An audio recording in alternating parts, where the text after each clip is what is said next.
This week on Gay Matinee. The Help.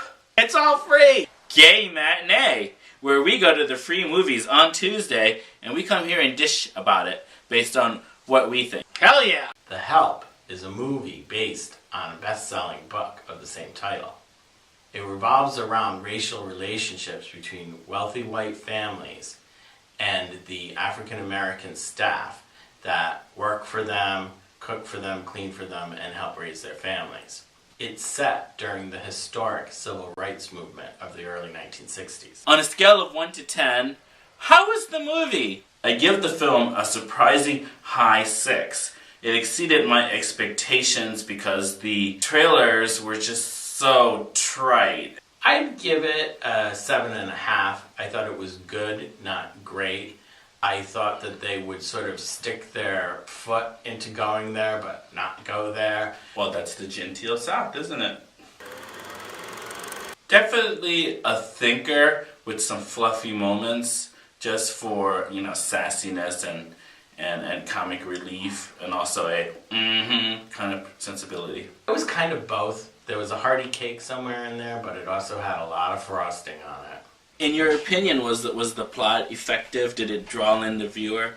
It intercutted scenes of the main character, who is played by Emma Stone, her perspectives on race and her friend's perspective on race, and also about the lives of the help or the maid/housekeeper/nannies that raised not only them but also their parents and their parents' parents and so forth. It's not always a black and white issue. Don't forget the yellows. They did a good job of looking at things from different perspectives. Although it seems that there were 3 main characters, and the sort of villainous Hilly wasn't really as well developed as the 3 protagonists. Shit pie.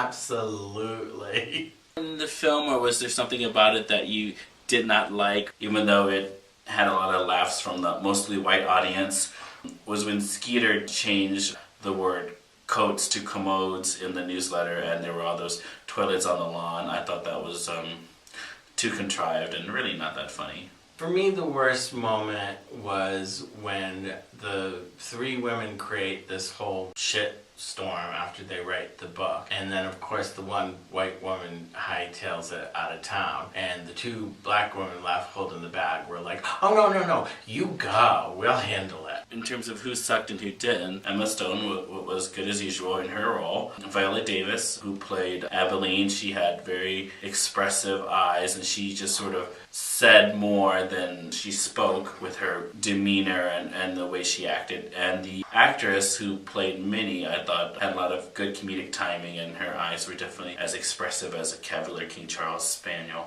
Viola Davis totally stole the show for me. The other person that I thought did a good job, and she played the Celia Foote character here. I liked her, she was fun. Yeah, I thought she did a good job in bringing depth to a rather shallow, small role. All the other women, I would say, were just kind of about a sort of plateau of sameness, good but not great, not really standing out or really making their roles go more than what was written for them. And then the men,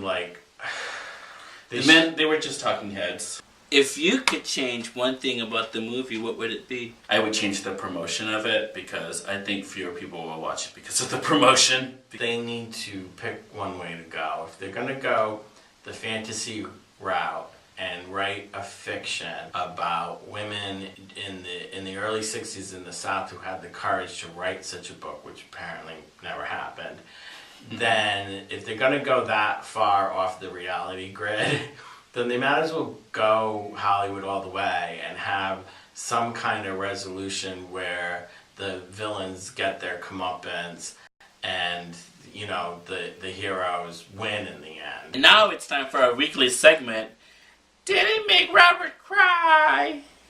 Well, it sure as hell tried, and I might have got a little misty, but there was something a little too contrived to really make me all like, ugh. It's all free! Gay Matinee! Hell yeah!